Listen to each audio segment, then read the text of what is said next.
Everyone, hey, welcome to the show that's on YouTube and podcast apps and Spotify. It's on Facebook. How do we sound, Kyle? Kyle's in the closet. Silky smooth, Edmund. But let's get the real talent. Check. 1, 2. Whoa. Yeah, our guest today, probably all-time voice on the podcast, Kyle. Oh, wow. I'd agree with that. I mean, we're at episode 79, 80, possibly. I think for sure all-time voice. Do I get a plaque? Do I get to leave with an engraved? I feel like we should give him the microphone. Like, I feel like he just gets to take. Okay.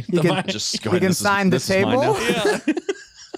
Yeah. Wow. Thank you. So yeah, thanks for being on the show. What's all the opening materials? Oh, also you can support the show on patreon.com/the show. By now, if you're listening to this episode or watching this episode, there's probably been some pretty big announcement that I still am not comfortable talking about yet because I'm still weird about when is this episode going to come out. But I'll tell you later. Okay. Okay. Cool. Has to do with me and my life. Oh. Yeah. Off mic. Yeah. I'll tell you off. Okay. Mic. Yeah. Dude, can we just?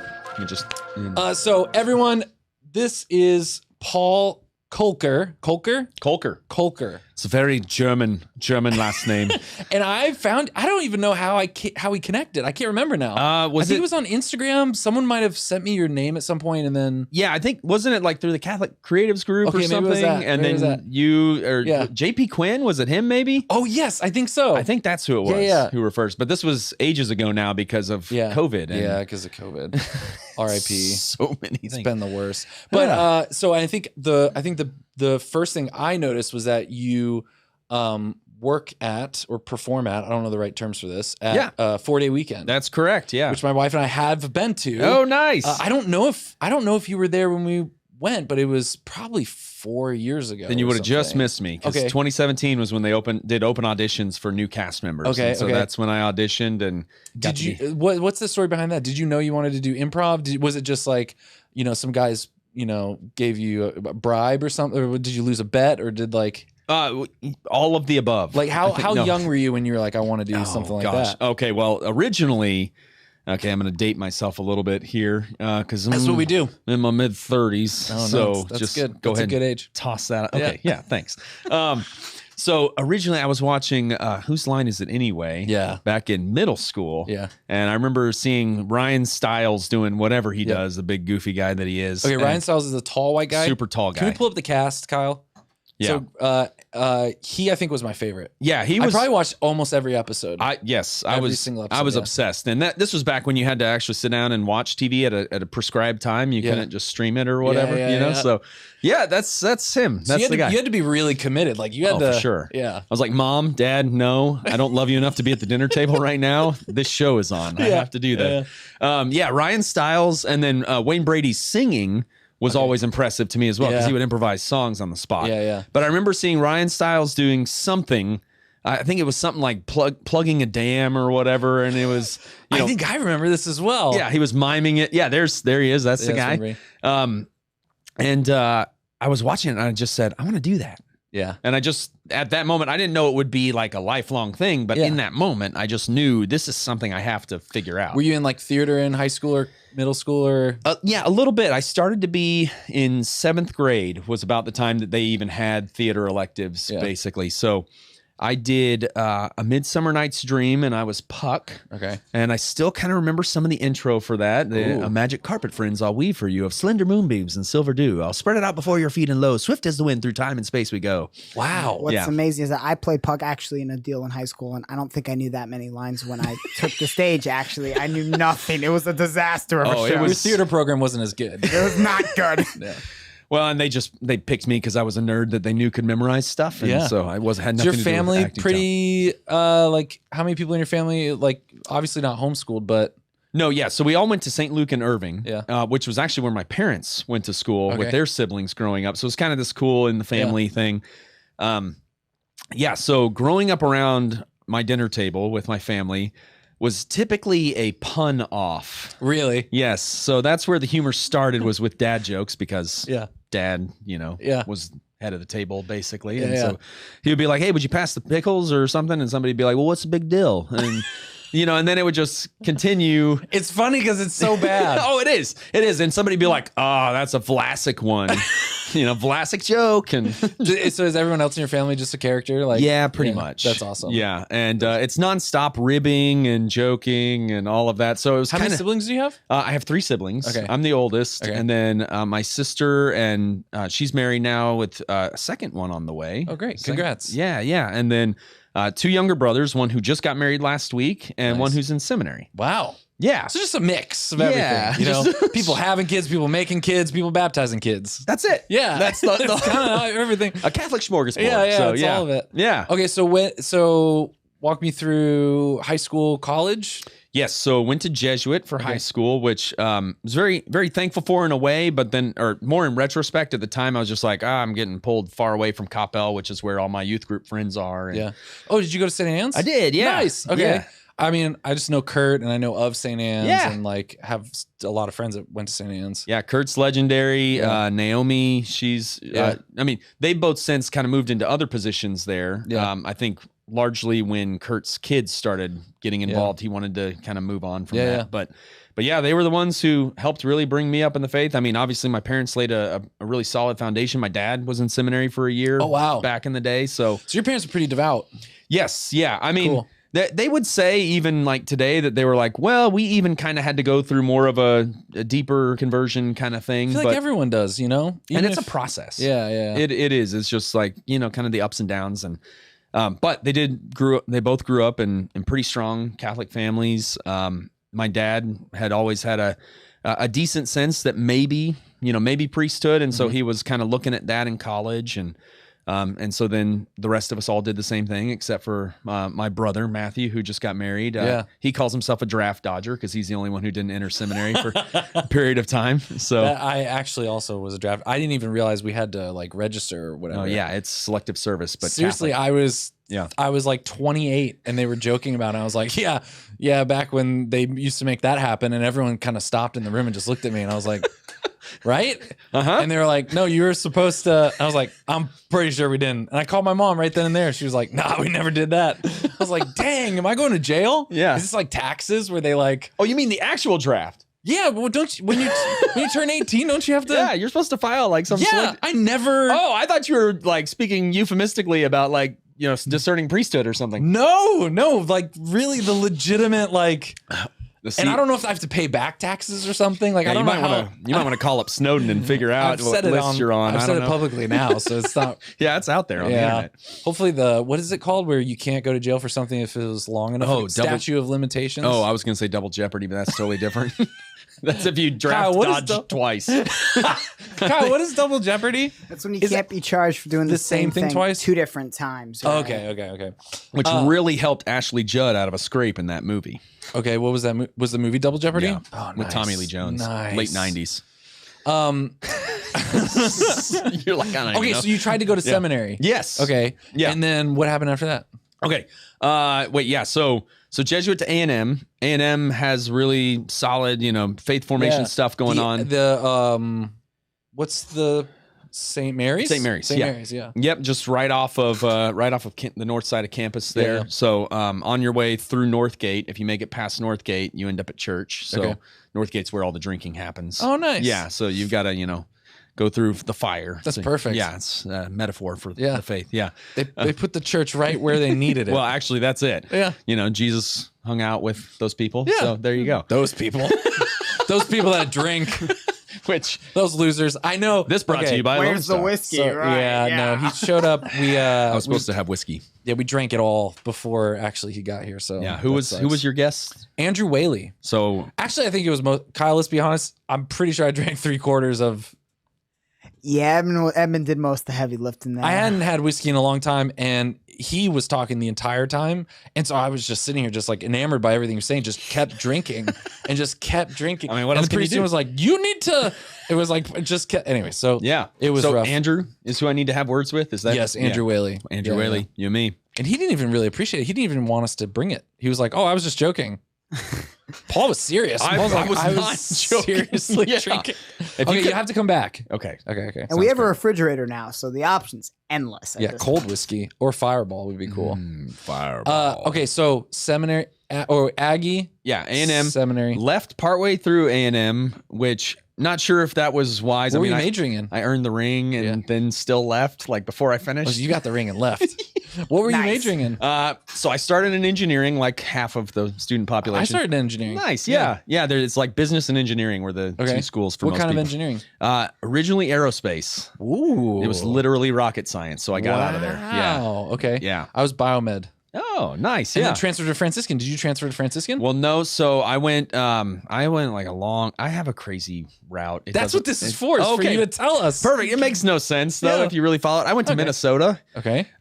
There was a period of time where the rector at the seminary there was very just like on fire evangelical sort of, spirit about him. And he said, well, Franciscan kind of has this thing, where pre-theology, and he's like, we're diocesan seminary, but if you're open to discerning, like I'd rather you start and kind of figure it out. And so I technically went to a diocesan seminary while unaffiliated with the diocese, which interesting. Was apparently unheard of, and I didn't know enough at the time to really know that that was like a faux pas or something. But so I did that. I was there for a year and a half, finished with a degree in philosophy. I had switched from engineering to communications and then to philosophy. So by the time it was all done, I had a bunch of math, a bunch of communications, and then an actual degree in philosophy. Okay. Yes. Then Dallas. So I did affiliate with Dallas in that process. They sent me to Rome. So I was over there for a couple years, like trying to, learn Italiano. Yeah, that's what they do, right? Eat pasta and pizza, margarita. Hey. Hopefully I didn't offend too many people. They're like, if you ever mess up, this is where we will bring you and we will murder you. Mm-hmm. No, I don't know. The D'Ambrosios might. I don't know. Yeah. They catch me doing all of that. Wait, do you mean the actual D'Ambrosios? Do you know the D'Ambrosios? Yeah, I was in seminary with them in Minnesota for a little while. So we're like, I thought you were just saying a random Italian name and you didn't know who they were. You're like, yeah, if they're D'Ambrosios. I mean, it is a very Italian sounding name. Affectionately called the D'Ambros. The D'Ambros. Yeah. Because not often to their face, but affectionately. Yes. Behind their back. Those are the D'Ambros. That's the best kind of affectionate. Is when it's all behind your back. Because who wants to hear affectionate things to your face? No one. No one. no one unhealthy with like childhood trauma, Mm-mm. Yeah. Are we getting into that today? We could. Okay, I need to lean back more. That would probably be a whiskey podcast, maybe. Yes. Yeah. Okay, so you're in Rome now. Yeah. And then what happens? So that was kind of a whirlwind. So you're going over there. They do an 8-week immersion in Italian. Yeah. My classes were in Italian. Yeah. That's a lot. And most of the time it was kind of like, do you remember the Charlie Brown stuff where the adults talked and it's like, wah, wah, wah, wah. Yeah. That was kind of what the Italian sounded like to me. But like every so often I'd pick up on a word. So it'd be wah, wah, wah, church, wah, wah, wah, wah, Jesus, wah, wah, wah, class dismissed. I mean, that's how Calc 3 was for me. Yeah. It was that way for sure. Oh, for sure. I mean, 3-dimensional vectors. Yeah, they just say derivatives. Yeah, they say linear, and I'd be like, "What? Huh?" Yeah, I got that one. Yeah, line. Yeah. So then what? Then how do you? So was it just too overwhelming? You're like, all right, I'm done with this. It wasn't exactly that. The overwhelming part was what was distracting me from actually some of the discernment. Girls. Were there girls? I mean, is this where you met your wife? No, that actually came a fair amount later. Okay. Yeah, that was its own kind of journey to get to that point. No, the Italian women were not subtle. I will just say that. Yeah. But that wasn't the discerning point. Oh, okay. That wasn't the overwhelming. No. Overwhelmingly distracting. Well, no, I mean, just the fact that you're like there at the heart of the church and, you're getting to go to St. Peter's and people are coming over to visit you while you're over there and saying, can you take us on a tour? And who is it? Who's here? Someone walked in. Hello. We're recording a podcast. Brittany! Damn it. It's always Brittany. Freaking. Brittany is always, I love it. She's always interrupting our podcast. And then almost every podcast we're like, she might as well have a freaking microphone. Yeah, because I'm hilarious. We're going to attach a microphone over there so that anytime you walk in, you can talk into a microphone. Okay. All right. Do you want to? This is Paul. No, nice to meet you. Oh, nice to meet you too. She's going to answer some emails while we record our podcast. I'm nice. So it helps. All right, get out of here. We're having a very interesting podcast. Yeah, we were literally this close to trauma. I don't know what she's thinking she's doing. Kyle's in the closet. Yeah. What else is new? Okay, so not the women, but something was overwhelmingly distracting. Well, yeah. So just the fact that you're swept up in all this stuff, you're learning a new language.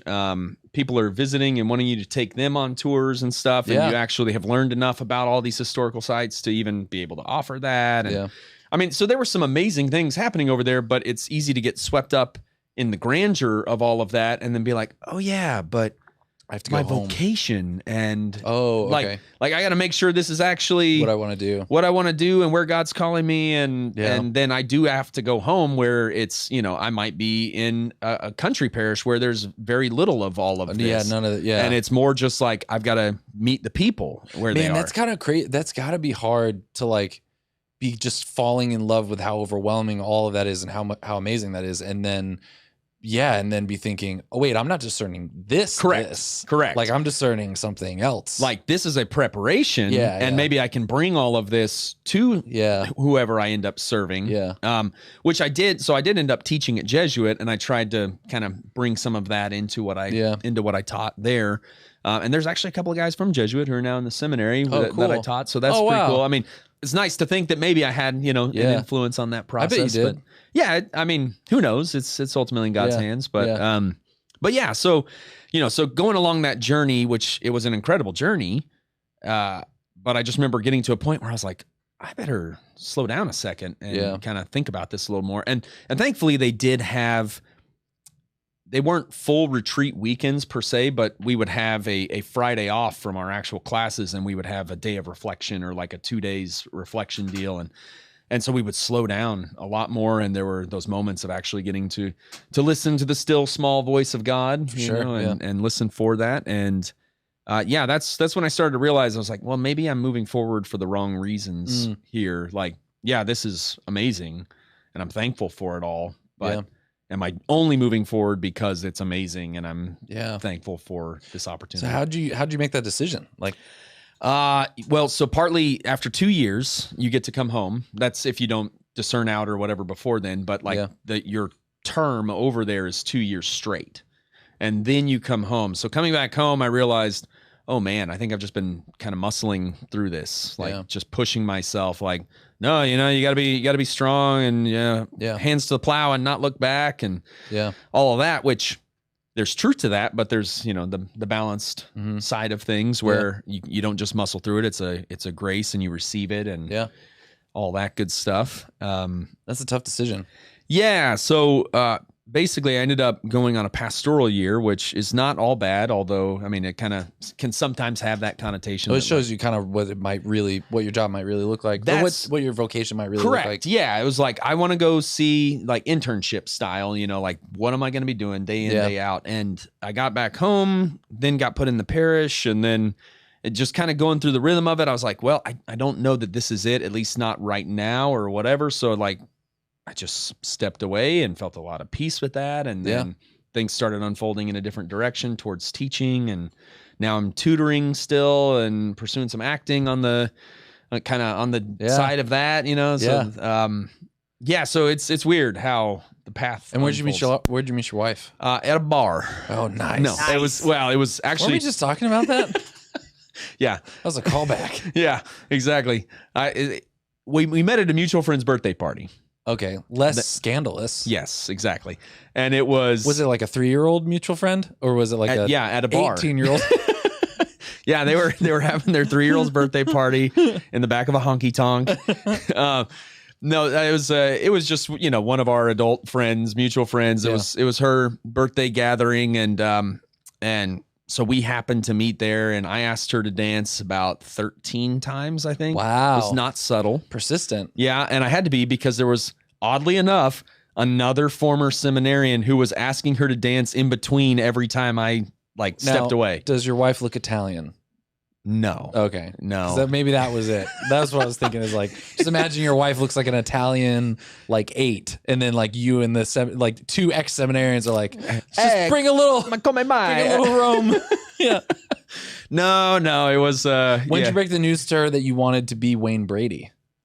When did you break that news to her? The first date. Oh, really? Yeah, I took her, so kind of sad story with all of the 2020 goings on. The Dallas Comedy House has since closed down. Yeah. But that was where I took her for our first date. Now, I did kind of a bait and switch, which is apparently not always a good thing. It might be judged in the comments. Did you tell her she was going to a skating rink? No. What'd you? No, that was her birthday though. This last Christmas or close to Christmas. What was the bait and switch? The bait and switch was. I was like, well, let's just, go get coffee. Cause I could tell she was kind of standoffish. Like, and it didn't seem like, and she told me later, she was like, no, I wasn't in a place where I really wanted to like enter into dating. Okay. And so I kind of picked up on some of that vibe and I just said, hey, let's go get coffee. And then we were trying to figure out when to actually get coffee. And I had a family reunion coming up. She had a family reunion coming up.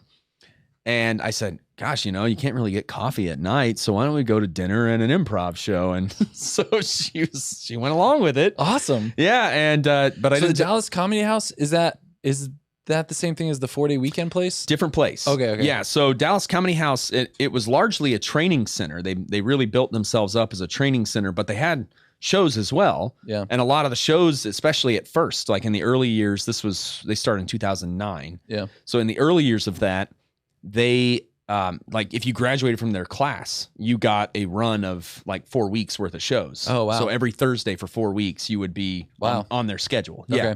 So it was really a way for people to kind of launch themselves or at least get some experience, get up on stage, all that good stuff. And so I went through their whole 5-level program, graduated, got to do the run of shows, formed with the troupe, and we did like musical improv stuff. Wow. All that. Excuse me. So that was a lot of fun. And then it was later after having trained up with them. You want me to fix your mic? Wait. Yeah, is it? Yeah. Womp, womp. Wow, it shocked me. So while they're doing that, I'm up on the producer cam. What's going on? Just want you to get the rich timber. Yeah, I know. That's what I really care. Not your like safety or that you felt comfortable. I just want to get that sweet voice juice in there. I could try to tell the story a little more like Morgan Freeman. If I had headphones on, I'd probably have goose pimples all over my body. So you do that. So, and at the time your wife's like, okay, like, did you have another job? I'm always fascinated by like, how are you hustling this? Like, how are you doing this? So I was making it work. I was teaching by day. Okay, that's right. Okay, yeah, that's right. At Jesuit, I was a math teacher there, largely teaching geometry and then some algebra or algebra 2, kind of depending on the year. And that was good. That went well. Yeah. And actually, I found that the improv translated a lot into the classroom because for sure you're basically having to read the room and try to figure presence out and like figure out like, oh, he's not responding to this. Maybe I can tune in over here and see if he can actually respond to what I'm asking. And if he can't, then the people around him start to wake up a little more. I in no way want to pretend that I know jack shit about comedy or stand up or anything, but there was a run of probably about 6 or 7 years there where once a week I had to stand on stage in front of 100 high schoolers. Yeah. Youth ministry stuff. Yeah. Right? So like for 20 minutes. Now I'm not saying I did a good job, but I'm just saying that like that does get you a little like over the stage fright. The stage fright. Because I still say to people, like, who doesn't love getting handed a microphone and having everyone's attention for like 20 minutes solid? Like, I love that. But at the beginning, even though you want that, you're still a little like, you're nervous. You don't know how to settle down. For sure. Calm down. Oh, and yeah. like, your heart rate starts elevating. You're freaking out. You're like, can they see everything? Hi, like, everybody. Yeah. I would go hoarse in my voice and just like be screaming. Yeah, you don't realize you're yelling. Yeah. But you have a mic. Yeah. Just be freaking out. So geez, but I'm sure for teaching that was helpful. Oh yeah, definitely translated. And then there's a whole philosophy kind of behind it, or at least the one rule that you got to follow with improv is the idea of yes and. Yeah. Right. I don't know if you've heard of that. Yeah, for sure. So just that if you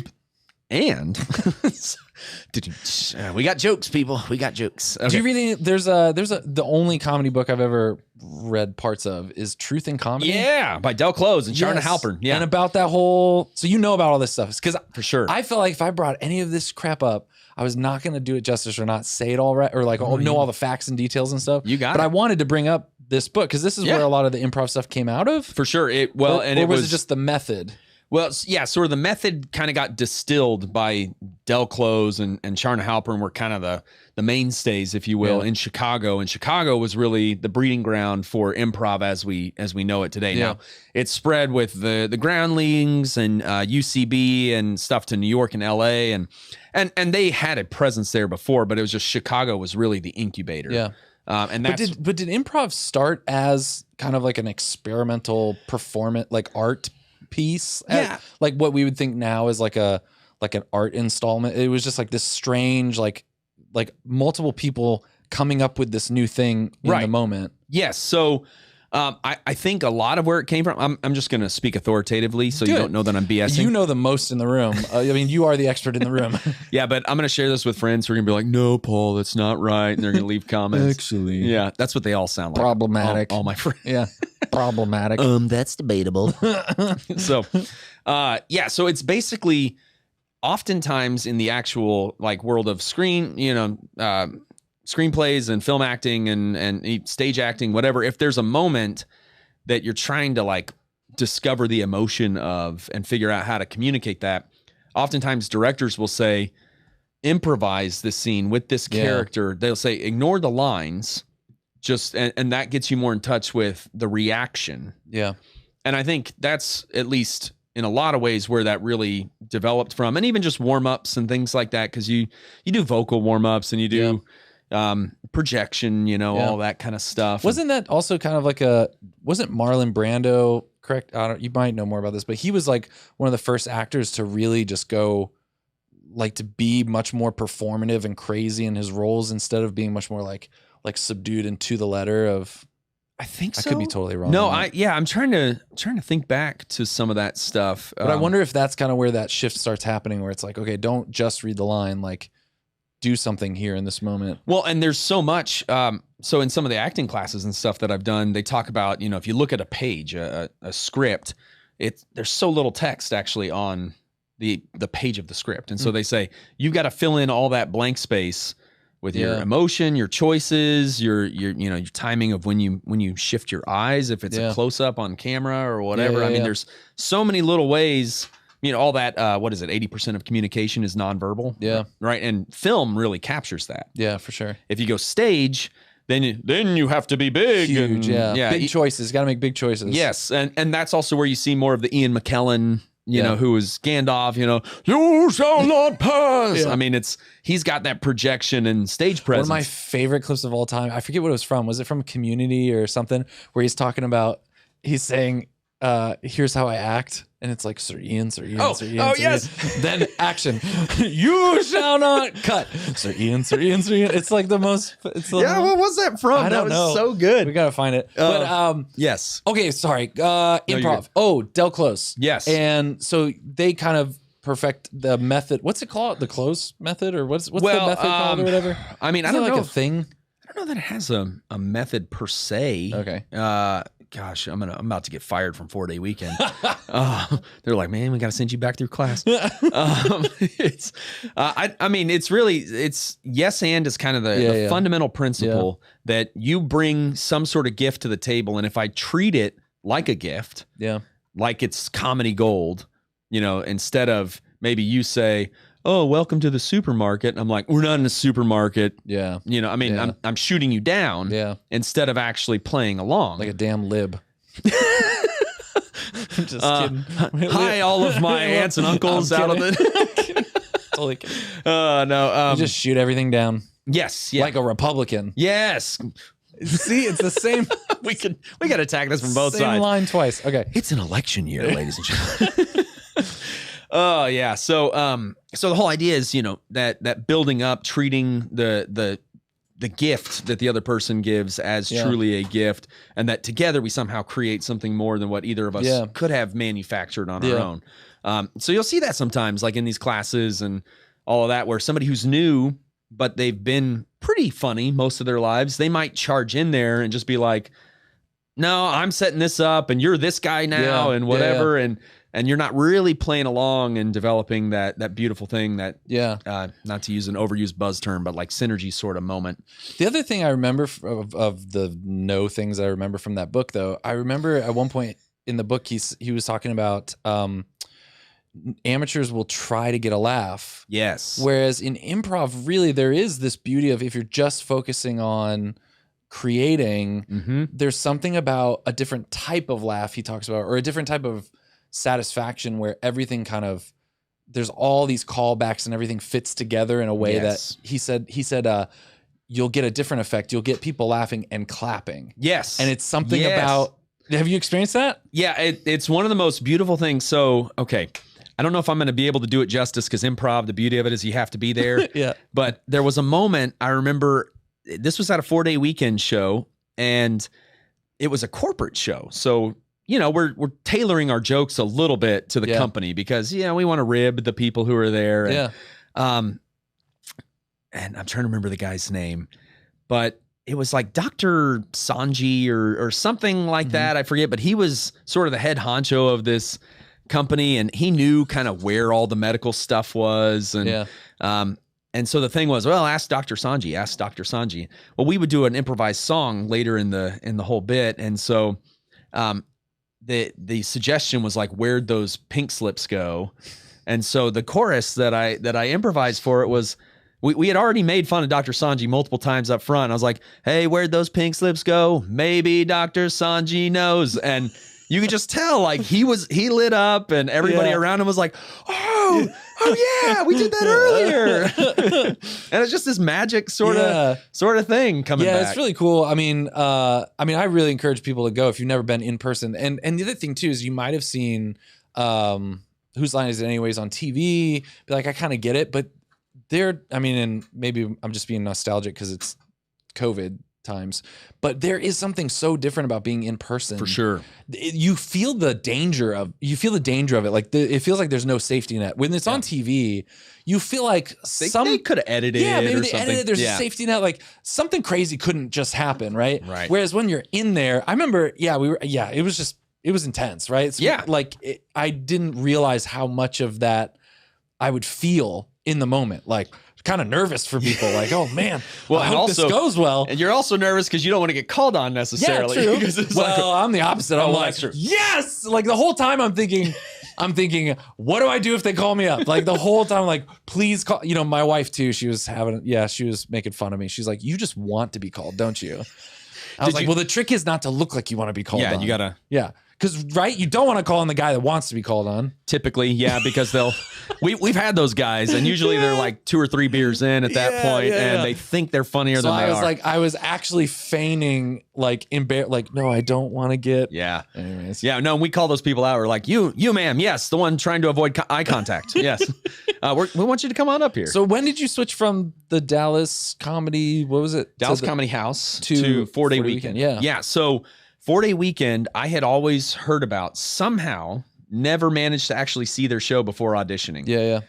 Don't know how, but friends would tell me, oh, you do improv? Because I did improv at A&M as well. And they said, oh, well, if you're in the Dallas area, you should check out 4-day weekend. And I just kept hearing their name over and over again. And so finally, something got posted, I don't remember, somewhere on Facebook or whatever, and it said open casting for new members. We're expanding to a Dallas theater as well. They've had the Fort Worth space since 1997. Oh wow! Yeah, they've been going longest running improvised comedic performance in the Southwest. Wow. Yeah, and that's exclusively what they do, improv. Oh yeah, well, improv and like corporate event improv, but there's no like stand up. There's no other performances other than improv. Correct. Although the show kind of has some sketch comedy elements woven into it. Some things that we kind of couch. We're just saying, like, no one's like going and doing like a 30-minute set of their own material. Oh, yeah, no. This is not like the Addison Improv or something where people do get up and, so airline food, I mean, whatever the stand. What is the deal? What's the deal? Yeah. I have nothing but respect for stand-up comedians. That is a whole different skill set. But that's not really. Well, that's what makes it more impressive is that it's just, I mean, it's not like this is a flexible space with other performances. I mean, it's all improv. Oh, yeah. Which is really great. Yeah, it's fun, and it's cool to see who we get from the audience and get to react off of. And and there have definitely been those moments where we're short on our cast. Like guys are at corporate events, and we've got a show in Dallas and in Fort Worth, and they're like, okay, Kolker, you're running this one this time, and so you're hosting it. Go. And I'm like, oh, just me. Usually I have a co-host. And all right. How do you feel? Has there been it feels like there's this huge surge in interest in comedy, stand-up comedy. I mean, I feel like I don't know if you're really a white male in his 30s if you haven't said on social media, I'm thinking about doing stand-up or starting a podcast, right? Yeah. No, like, let's be honest. I don't even think that's a stereotype. I'm pretty I think basic. that's just a fact. Yeah, I think I'm pretty basic here. But how have you felt like there's more interest in improv or people getting involved? You know, yes, Dallas Comedy House was growing. 4-Day Weekend has a training center as well, so that was growing. Yeah. I mean, there were a lot of people that was the thing to try, especially since it helps with public speaking. It helps people just with confidence and creativity. So we would get salespeople who would come in and even be paid for by their company. Really? Oh, yeah. Yeah. That's fascinating. Yeah, because it boosts that sense of, okay, I can throw something out there and trust that it's going to land. And like worst case scenario, it bombs and I know how to recover from that. That was a big part Also of my that. panic. Yeah, a big part of my like anxiety about being in front of people was like, I didn't know what the worst was that could happen. I always thought like, yeah, peeing yourself, I think, is up there. yeah, I thought that probably is what would happen. If this doesn't go over well, I will pee myself. Yeah. It will all come out. It's only happened once. That you've peed yourself or I have? Oh, I've been stalking you for a while, so no. It So was you peed yourself? Are you being serious? not on No. stage. Okay, all right. Not on stage. That was a long time Off ago. stage. That was months When ago. was the last time? Yeah. I'm like Okay, when's the 5 last- years clean. I'm trying to think when the last. You're 5 years clean. Yeah, I Yeah. peed myself in high school on the sideline of a football game. Yeah, Why? mine was a baseball game in like 4th grade, I think. Yeah. I was in the outfield and we had a doubleheader and I had a lot of Gatorade. So Why are you looking at me, Brittany? Yeah, Get no, off the podcast. You don't have a microphone. I was Brittany's like, yelling at us from the other room. I was You like can't hear it. 17, like, oh, because it was really hot. We were playing football all the time, right? So you would get really dehydrated if you didn't drink a lot of water, and I just would hydrate like crazy, but I would sweat, so it was okay. yeah. So you overcompensated though. But I got injured. I like hurt myself on like the first play, and I'm just sitting on the sideline. I was like, oh my gosh. Dang, dude. was it your bladder that got injured? Or? No, it was not. I would love to say yes, it was my bladder, and that happened. So you were but- still in full control, technically. Yeah, no, I made the decision. I remember sitting there, and I used to listen to this ESPN show like Mike and Mike in the morning. They had this guy on there named Mark Schlereth who would pee himself for every game because he would get so nervous. I remember sitting there, and I was like, It was yeah. his routine. I guess. And I was I'm like, nervous. well, I better pee myself. I was like, Mark Schlereth, that's kind of weird, but he also won 3 Super Bowls. So I'm sitting there, I'm like, Dude, how bad if could it be? If he can win a Super Bowl and pee himself, then Now, yeah, I did it. It's real. I didn't win a Super Bowl ever, and we lost the game. But I don't remember when the last time is I peed myself, but I do remember when I've pooped myself. whoa, Just a little bit. Please, this is where the So- show shifts to me interviewing you. Yeah, so go okay. for it. So yeah. I was in 4th grade. I lived in New Hampshire, so whatever grade I was in New Hampshire, probably 4th grade. Okay. That's a And- big time for excreting in your pants. It's a big time for poo. Yeah. It's a big poo time. And I was like going outside to hang out with one of my friends, and I could feel a little poo coming. a wee turtle head Yeah. poking. I could feel a little brown in the tunnel. And I was like, Touching cloth. yeah, I was like, Sorry. It's late. I've Okay, had so several waters. That was great. That was great. So I just remember something where I was like coming out the sliding glass door, but I couldn't get it open fast enough. And my friend is like waiting for me to come outside. And then finally, when I get it open, I was so frustrated. As I'm coming outside, I noticed like it's coming out. It's happening. Yeah. And so I go, oh, and then I turn back around and run back to the toilet. And then I think as I'm on the toilet, I realize that it has made a journey out of my shorts. So then I realize I have dropped a brown nug on the porch right near the sliding glass door. Wait. This was your house? Yeah. Oh, okay. So it's But not like outside, and my friend is like on his way or like waiting for me to come outside. Yeah. I'm like, Crucial if my several seconds. friend finds this little chocolate nugget, I will never like. Did you have a dog to blame it on? No. No. We had no plausible all I excuse. had is a nanny, And she was pretty loose in the flatulence area. so I always had to climb up the stairs behind her, and she didn't really know what was happening. yikes. She just didn't know anything behind her was happening. She was just like, "Rah," and I would just, and she just like kind of turned around like, what? You know, and Who did that? yeah, I was so traumatized. But anyways, yeah, no, I realized that if I did not retrieve this little guy, that like my friend was going to find this and I would have to move to a different city. What utensil did you use? So I grabbed paper towel. Those like Bounty, like they're strong. I mean, they'll quicker picker upper. Yeah, that's why I was like, Yeah. I gotta get something sturdy. So I grabbed a paper towel and I ran. And my friend just saw me, like just kind of noticed that I picked up something, and he starts laughing, kind of like, "What happened?" Kind of thinking it was a joke on him. He's like, "Oh, what are you gonna?" And I was just like, "Nothing." And then that was the most traumatizing. Definitely didn't just poo myself. Yeah, definitely didn't just drop a little nug out of my cargo shorts. Wow. Yeah, that was and cargo shorts too. Yeah, that you should was have had somewhere to Double put that. whammy. Yeah, I know. They should have had a pocket that I could have put that in. Built into the inside. Gosh, that was so rough. But I don't think I've ever peed myself. I've definitely peed in places I shouldn't have. And now to Why cut do to you our commercial see- for Depends. Oh yeah. Wait, we got to do here. Wait, let me pull up the. Depends, right? There we go. That's the noise. That noise means this show is brought to you by. What's sponsor we going to go with? We already went with Patreon. This show is brought to you by the merch for the show. No one buys the merch for the show. Do you feel like you're the person that should buy the merch for the show because no one does? The first person to buy a shirt, can they be a guest on the podcast? Sure. If Yeah. they can make it here. You If can you come buy in. a shirt from edmundmitchell.com/store, you can come on the show. Incredible. And we'll get you something to drink. I can't guarantee as nice of a bourbon as Well, by last then time. we'll have a fridge stacked with Topo Chico. Stack. Thank you, everyone. This has been our sponsor. You're now free to move about the cabin. Ding.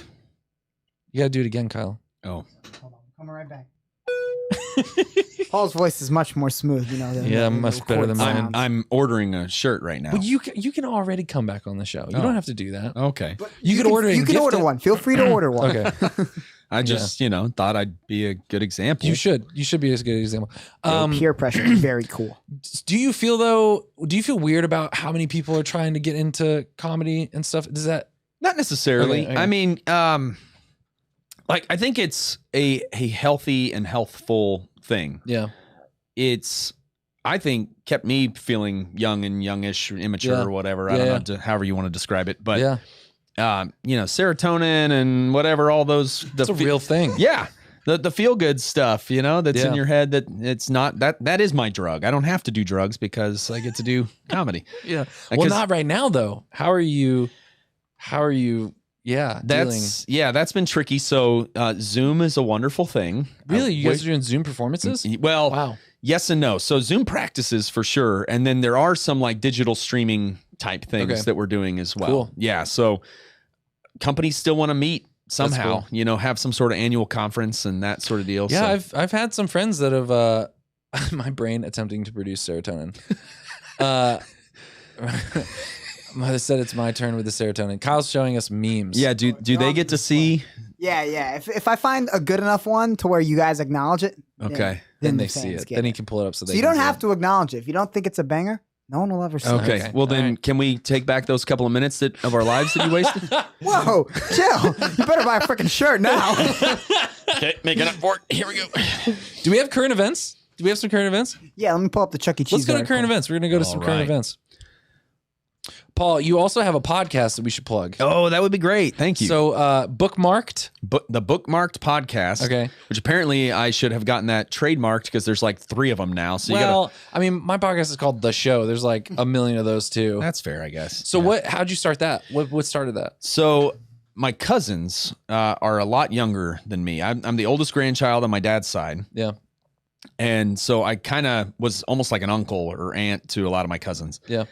And within the last decade or so, well, really, it was, gosh, that was actually a while ago now. Dang, I'm getting old. That was like 2005 or 6. Gosh, we're going to die. Yeah. Yeah. Mortality is real. Yeah. But children's books. Oh, wait. Children's books, mortality story. Yeah. There's, Wait, you have a segue for this? yes. So, I'm excited. So, and no shade towards this person because I think I know the person that wrote this book, but there's a book on JP2's life. It's called like Carol. Have you heard this children's book? Oh, no, I haven't. So it's a little children's book, like not a lot of pages. I'm thinking like, okay, little kids. And so I get one page in before I realize, oh, I know Carol's life story. It's sad. Yeah, there's a lot of terrible. Yeah. Yeah. And so like Mom dies, yeah, page 2. Yeah, I'm like reading it with my I don't know. He was probably like 4 or 5 at the time. And I'm like, Carol was a young boy. Then his dad died. The next page, like, then his mom or whatever is like. Yeah, I think it was mom then dad, but yeah. Died. Also, his brother Edmund died too. Yeah. And it was like, oh my gosh, we're 3 pages in, 3 people have died. And then he tried to become a priest in Nazi-occupied Germany. Yeah, it was like, I never realized this is not a good children's. Who made that decision? Now I think I know the author of it and the illustrator. It's a beautiful book. I'm not saying you shouldn't talk about death with your kids. I'm just saying that from my experience of it was just like, then they died, then they died, then the Holocaust. Wait, was it like a rhyme scheme about death? No, I wish that would have been better. Might have taken, softened the blow a little bit. Anyways, that was my only mortality in children's book story. I thought you were going to go with the All My Friends Are Dead one about dinosaurs. No, is this a children's book? No, that's a real one, but it's like a joke one. Yeah, it's a joke one. It's a spoof sort of thing. Okay. But so you just started recording your fantastic voice for your cousins. Thank you. I do like to think reading children's books. Yeah. Oh, there it is. That's All My Friends Are Dead. That's fantastic. Yeah. So what I did is I would start with my cousin Emma, who is now in law school. It makes me feel super old, but she was 7 or 8 at the time. Yeah. And I got her favorite Choose Your Own Adventure book, and I just started doing voices to all of the characters and what. Dude, kids love that. Yeah, and she was just enthralled. Yeah. And so my wife, she knew that I had been doing this. This has continued as a tradition with that family, and Emma is in her 20s now, and and I'll still sit around and do that with all the kids in that family. That's great. So she said, well, why don't you do that as a podcast? And so I started just reading some of the classic children's books and trying to make it more interesting and whatnot. you read a full story, and then and it seems like people are really listening. I mean, and I think we were talking before the show about during COVID, people really looking for stuff like that. Yeah, so that was pretty helpful timing in that sense. Yeah. Parents were looking for a way. They're you kind of had this outlet. Yeah. It's they don't get to send their kids off to school and they're stuck with them at home all day. It's like I need something to listen to. What's here we go. What is your Patreon? What's your Patreon link? It should just be patreon.com/bookmarked podcast, I think. Patreon.com/book. So go check that out. And you can support. What do people get if they support? So besides your love and affection. Yeah. Well, yes, and that in abundance. Yep. But I want to get to merch. I don't have that yet, but I do things like shout outs to the kids, like kind of dedicating it to their kid. That's cool. Yeah. And I've done some of the earlier ones. I did that for free because you're trying to, get things started, but get people engaged. Yeah. I mean, request your favorite books. I want to do one where I even get the kid actually reading like a snippet, but I'm trying to figure out a way to like get the recording good enough, you know, but I would love to have the kid do like the refrain of a Dr. Seuss book or something. And he gets to hear it himself, you know, I or wonder she what gets to type hear of stuff like that user generated or audience generated, kind of like improv. Like if there's something they give you, right, that you can generate something from that. That's something I would love to do. Oh, you know what you'd be really good at is maybe they have to say a line and then you just create a story around it until you get to the point where you play their audio clip. So, that'd be fun. That's actually along the lines of something I've been kicking around as like a bonus episode type deal. Cause some of my friends, we do improv and you can do something called a BAT, which I think stands for something. I forgot what it is, but basically you lie down and you can even turn off the lights, whatever. It sounds weird, but the point is you're trying to not, you're not trying to like look at what's around you. You're just telling a story.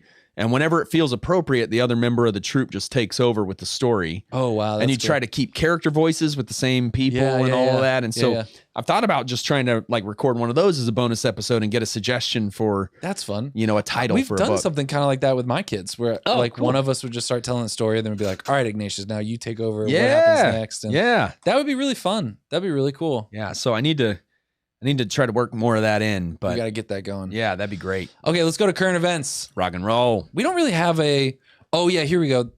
We have a soundbite and then you go, hi, this is current events with Paul Kolker. Kolker with an L. Yeah. Okay, so you just hit this, like the sound effect will start and then you just go into your.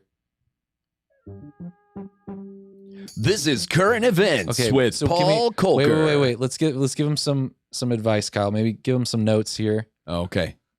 We've got. I don't think you did that great. on the board here. So let's try it one more time and really time it right. Okay, Wait, here we go. when do I need to go? Can you give me like a you'll little? feel it. I think you'll feel it. Okay. It's art. Okay, you missed it that time, but we'll try again. I'm gonna switch the camera to where it's just on you for this. So like you. I didn't know there'd be a are test. the I know. I star. feel so bad. Paul's taking us really seriously, so I just had Gotta make sure he buys merch, Edmund. Chill. Paul's face was like, "I'm an actor. I know that I'm not. I am hitting this right." Excuse me, I would like to. Okay, here we go. This is current events with Paul Kolker. All right, that was it. That was good. That was 4 good. day That was weekend great. starts on Wednesday nowadays, poor folks. What?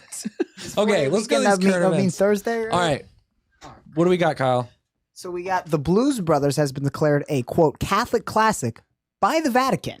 Okay, They're on a mission from God. This is a good. Is this true?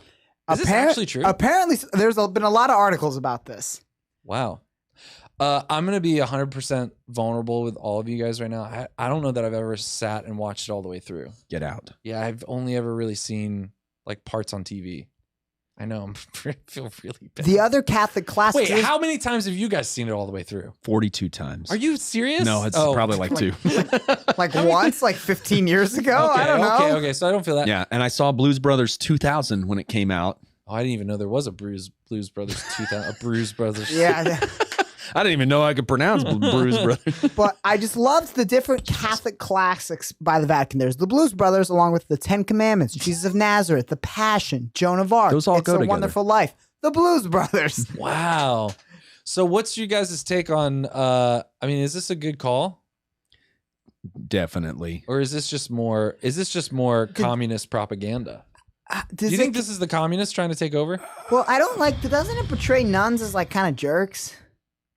I don't know. I Don't a lot of movies though? Right. It's true. Like Yeah, the meter stick Yeah. wielding nuns. Those movies aren't Catholic classics, though. That's Like true. I don't know if we need to approve, but it's Yeah. pretty funny. I would have expected something like the Scarlet and the Black or whatever, like some of these like Yeah. super Yeah. super classic. I would not have expected the Blues Brothers, but Wouldn't have happened under Benedict. I'll say it. I mean, I think something like Elf would have been much more like in the running here. Do you think that was a close second, Elf? I'd love to know, what was that second tier of not quite Catholic And classics? Pope Francis was like, nah, not that one. Let's go with Blues Brothers. Like, I'm thinking about it. He was like, are these really the options? This is all we have? your choices. Yeah, here are your two choices. Santo Padre. Yeah, Your Excellency. He's Yeah. like, all right, I guess Blues Brothers. It is 2020. He just spins All a right, what else wheel. we have? KFC is dropping the finger licking good slogan. Why? Because of the coronavirus. Wait, We is thought this it a was billboard- bad before. Is this a billboard with it blurred? So it's just I it's think good. that's edited. That sounds like Ron Swanson. No, came up with it. that is a real billboard. So they're printing it, but they're just blurring it out. That's cute.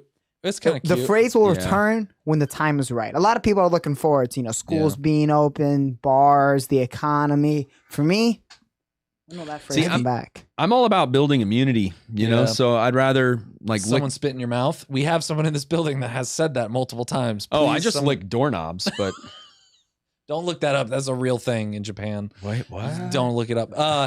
Have you had anyone tell you to put on a mask? I actually have had no experiences of people being salty with me.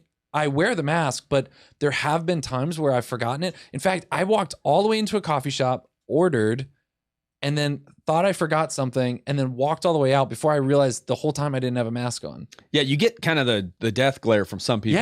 Yeah. But that's other about than it. that, they didn't say anything. Yeah, no, I think it's a little calmer around Yeah, here. yeah. I got a lot of looks. So the one time I walked in, only wearing a mask. that was a little uncomfortable, I think, for everybody. It's kind of hot if you think about it. Well, it was actually a cold day. Oh, it's kind of Tough scene. still a little hot. All right, what else we got? So Chuck E. Cheese is going bankrupt, and they've got $7 billion worth of prize tickets. Wait. right? So- Their stock Wait, of the little red Yeah. tickets is $7 Well, billion. so Then they're got- not bankrupt. Then they're not bankrupt. Just sell the Yeah, tickets. they can get so much. Here's the thing, it's crazy. They've got all of these tickets, 65 shipping containers, 40 feet long with these tickets, which What? is $9 million worth of prizes. So $7 But it's billion not tickets. worth anything to anyone though. Well, I mean, if we had all these tickets, we could probably make some amount of money. this goes deep. This is kind of like the government printing money. It's Right. Yeah, like- wow, There's- fiat currency. There's a lot of Yeah. lessons. Here's where it gets crazy, though. Do you have Bitcoin? I do have some Bitcoin. I felt it in my bones.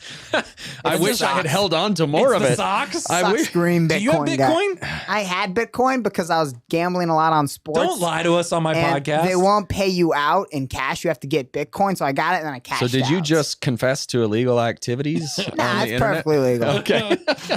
Okay, yeah. what's the So- term? I again? cashed out way too So early. here's That's- what's crazy is that so they have all these tickets and they want to destroy them, but they have to get permission from the court because they filed for bankruptcy.